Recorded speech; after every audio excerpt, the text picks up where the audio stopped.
Have you ever wanted the best equipment in the game, but then realized you need these gems called rubies? Well, in today's video, I'm going to show you how to get them easily. So hey everyone, and welcome back to my channel. As I mentioned before, I'm going to show you how to exactly get rubies in this game. And now rubies are one of the hardest gemstones to actually obtain in the game, and they're very rare, and they're only really located in chests once you defeat monad doors throughout each of the floors. However, I do believe that they start appearing a lot in the upper levels of Tartarus, in those blocks in particular. So first and foremost, rubies aren't the only gemstones that are required. You will need to get like diamonds, opals, etc. And in order to get all those items, you can actually go to the barkeeper, the luxury shopkeeper in Club Escapade to get those items for money. Now I do have a money and EXP farming guide on my channel, so definitely check it out. And you can also use those gemstones in order to power up your personas to level 99 using incense cards traded also from Myota Antiques, where you actually get all these exclusive wares and best equipment in the game.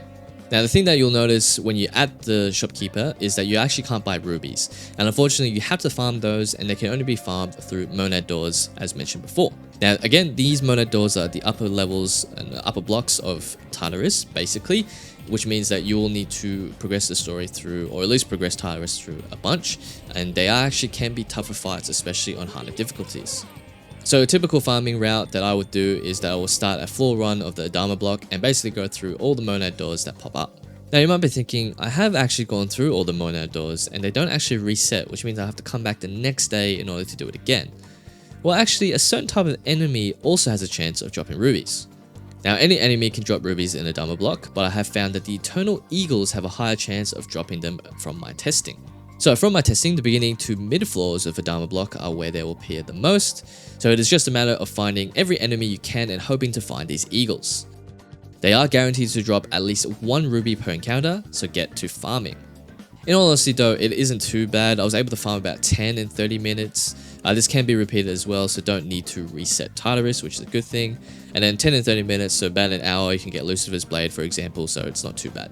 However, you can increase the number of drops per enemy down, as also just general drops in general when you go around and hitting things in Tartarus. Don't forget to pick up the Devil Major Arcana card in Shuffle Time. So whenever it's available, definitely pick that one up. And in order to make Major Arcana cards appear more often, you need to complete monad doors and or just complete, battles using all-out attacks, and then you'll get a Shuffle Time. So if you didn't know, the Devil Major Arcana actually increases your item drops throughout Tartarus for that specific day, and it's definitely worthwhile, especially if you're going to farm basically any item that you want, because you basically get double drops. And that's basically it for the farming route for the rubies. It is actually easier than you might think. It does take a little bit of time, but I mean, I guess if you're just chasing the pinnacle equipment of the game, it's definitely worth doing. And it's actually not too bad, and it's actually fairly straightforward to do. You basically just jump into Tartarus, Adama block, and you just keep farming and hoping to find those Eternal Eagles, and then you basically get rubies and you can trade them for the best equipment in the game. So if you did enjoy this quick guide, definitely don't forget to leave a like and subscribe. Definitely helps out the channel a lot. And let me know down in the comments below what else you want to see from Persona 3 Reload, as well as episode Aigis. So thanks for watching everyone, and I'll catch you in the next video. Crazy how time flies.